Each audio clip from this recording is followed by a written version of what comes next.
everyone, I'm so excited to do this video. I am finally sharing my house tour. Now some of you know or maybe might know the story about this house.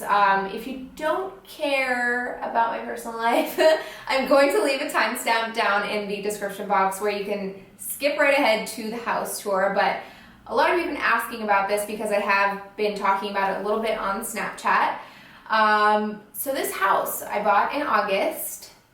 It's not for me. I bought the house for my mom. And I chose not to share that immediately because I knew it would come with a lot of questions, and I might have to talk about things that I wasn't necessarily ready to talk about yet. About 4 years ago, my parents split up. They separated, and it wasn't pretty. It was, not a fun thing to go through, as I'm sure some of you might know. So it was really tough for my mom, and it was tough for me to watch because, she works at the school district, which is, she has a great job. She's had a steady job for years, but it's not really enough to, buy a house on her own and support a mortgage on her own. So just these last few years, it's sort of been my goal. Of course, I want my dream house right now, but I wanted to make sure that she was secure and settled in a place that she could call hers and that no one would ever take away from her, and that it would always be her home. So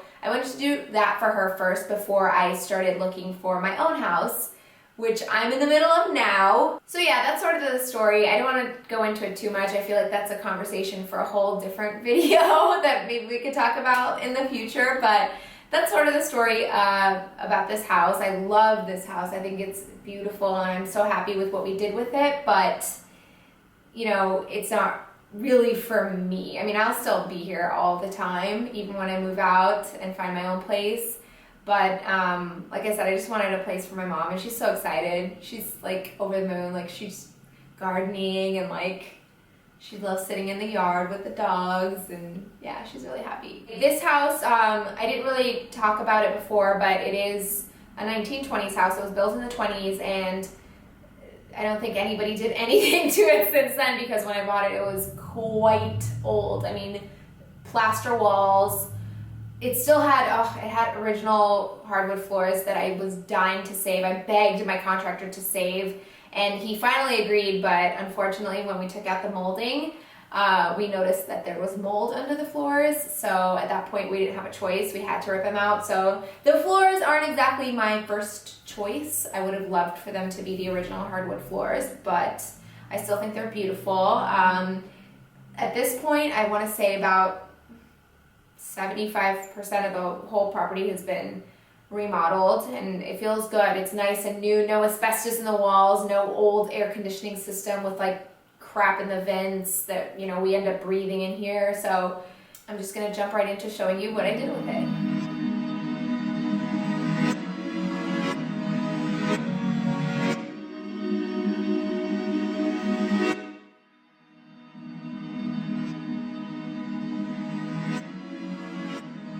Okay, so the first room I'm going to show you is the living room. My dogs are in here, so don't mind them if you hear their little paws. So this is, the thing I liked about this house is that it has a formal living area as well as the more casual kick-it spot family room. So this is the more formal living room.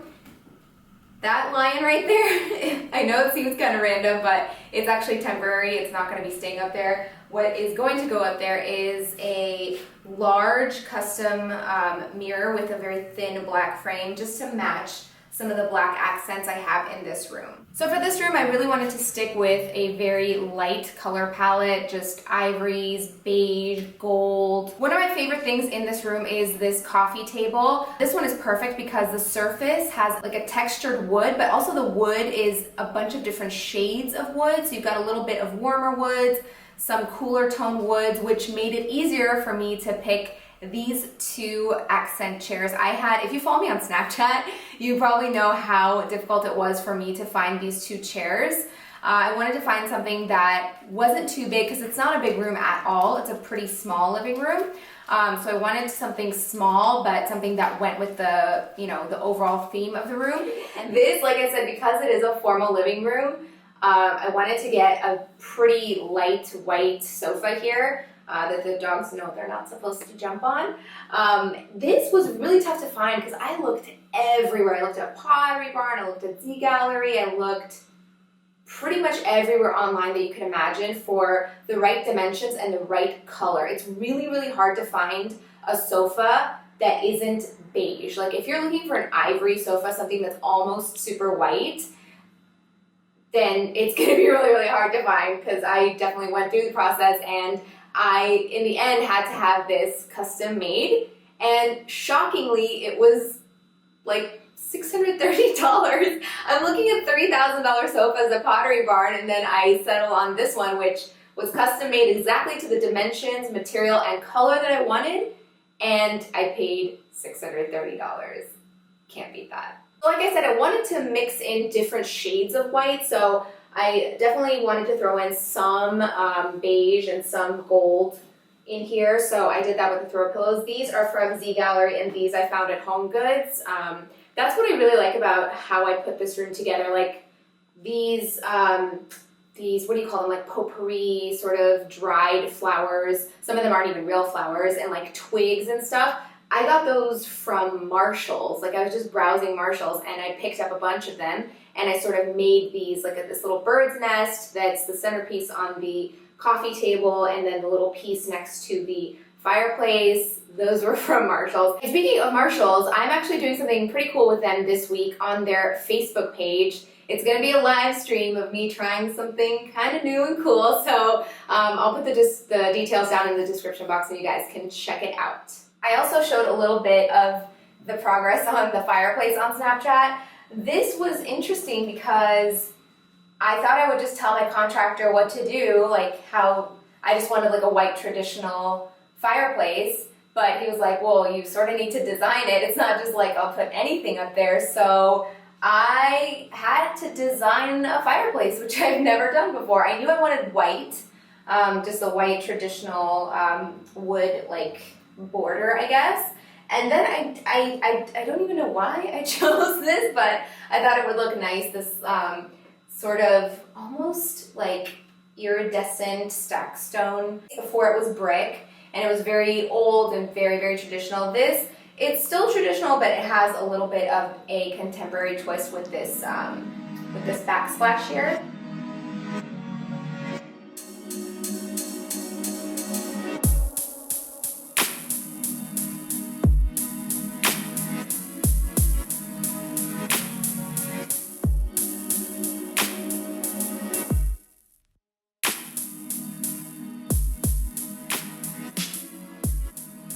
All right, on to the dining room. Now, this is pretty much right off of the entrance to the house, and this actually used to be a bedroom that I had my contractor convert into a formal dining room because it didn't have a formal dining room, and I just feel weird having a bedroom on the street side. I just feel like it's not private enough, so we busted down the wall, created this nice big formal dining room, lifted up the ceiling, so it's like a formal living and dining sort of large area. And this room, in contrast to the living room, is all dark. Everything I chose for this room is has sort of dark accents. So I knew I didn't want a really traditional dining table for this room. I knew I wanted it to be a little bit more contemporary, and this was really the perfect table. But the best part about this dining set is the chairs. I don't think they actually come with this dining table, but when I saw the chairs, I knew I wanted these to be my dining chairs. I know they're not practical as, I know they're not traditional as dining room chairs, but they almost look like office chairs in like a really dark mahogany, like older man's office, I guess, but I just think they look really, really good as dining chairs in this room. And then I got a bench as well, just to, one, save space on this side of the table, but also it'll offer more seating in case I have more guests. So the clock behind me is another piece that I think goes really well with the dark accents in this room. I actually got this from Home Goods. It is a very large and heavy piece, but it goes with the dining room so well. And actually one of the first things that I had installed in this room is this spherical lighting fixture, which I'm going to turn on. I just thought this went really nicely with the room. So I talked a little bit about the drapes. Like I said, these are a sort of metallic velvet slate. They're a nice dark gray color. And since I have, I'm going to show you how the windows look. It's 3 windows like this, separated. And since there are 3 of them, and then we have 4 empty spaces, I figured I would just do 4 panels of the drapes, and then at night when I want to close them, they just sort of like share. So this window will share these 2, this window will share these 2, and that window will share those 2. So it's like one big wall of drapes for privacy, and then during the day, I just leave them open like this. I think it looks really good. All right, so moving on. This right here is a guest bathroom. My room right here. Now this is possibly my favorite thing in the whole house. I had a barn door installed in here for the closet. This took about 10 weeks to make and ship to my house, and it just rolls back and forth on this track that's installed at the top. And this actually used to be the bathroom. This was a very large powder room. It just had the toilet and the vanity in there, and the closet was much smaller, so I had my contractor switch out the spots. And where the closet used to be, I designed a very, very simple and clean bathroom. Again, this is just a powder room. It's just a toilet and the sink. And as far as design elements go, I wanted to go with really light colors. I did this white paneling, white and gray tile on the floors, and just a very light wall color. Now, one major thing that I had my contractor change about this house is the hallway. The ceiling used to be really low. It just felt really cramped, and it had like weird recessed lighting in it. I didn't like it at all. So I had him raise the ceiling. The ceiling was probably where the molding of the door ended, so it was really low. So he raised that about 1.5 feet, and then I added these pendant lights. There's one right here, and then one further down the hallway, so I think that added a really nice touch. And this is my current bedroom. So this one, we did change up quite a few things in this room. That doorway that you're standing in right now did not exist. That was a wall. The doorway to this bedroom was actually through here, and it was the hallway into the kitchen. So we had that closed off and had a brand new hallway created, and then opened this door up to enter into the bedroom. So it did expand the size a little bit, creating this closet in here that just has like an entryway. It doesn't have a door. But again, a really small bedroom. This is just my resting place. It's very simple. Just a bed, a little chair, and my TV, and then it's got a bathroom back there as well. So while everything else in the house has been mostly traditional contemporary, this room, I guess, is the most mid-century retro-ish room.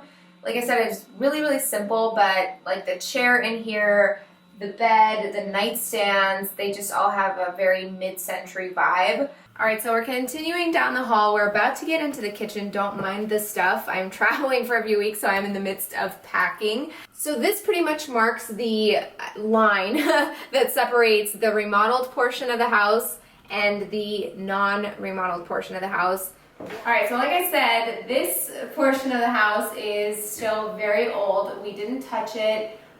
We decided just to do that front half of the house first, and then after I get my house and that's all settled, we're going to remodel the kitchen and the family room. And that's what I really like about this area is the kitchen. It's like a decent sized kitchen, but it's connected to the family room. And that's just kind of the, I don't know, I feel like that's a spot that everyone hangs out in. Everyone just sits down on the sectional and watches TV. So it's nice to have the kitchen right here attached. And speaking of the family room, this room is extra special because it has the, I don't even know what you call this, like wall-to-wall glass doors on 2 of the walls here. It's nice because it sort of creates this indoor-outdoor space. When I remodel this space, I'm actually gonna have these doors replaced with the kind where you can open up the entire thing so it feels like a complete indoor-outdoor space. And of course, an Olympic sized pool for a very modestly sized property. I don't know for what reason they made it so big, but there's a pretty big pool back there. And then that dwelling right there is the pool house, guest house where you guys saw my office. That has a full bathroom and a kitchen in there too, so someone could potentially just live in there. So that concludes my house tour. Like I said, it's not completely done yet. There's still a lot to do in this house, a lot of design, a lot of remodeling to do, but this is what I've done with the place so far. I really hope you guys enjoyed it. Please give the video a thumbs up and let me know your thoughts in the comments. And of course, I will see you in my next video.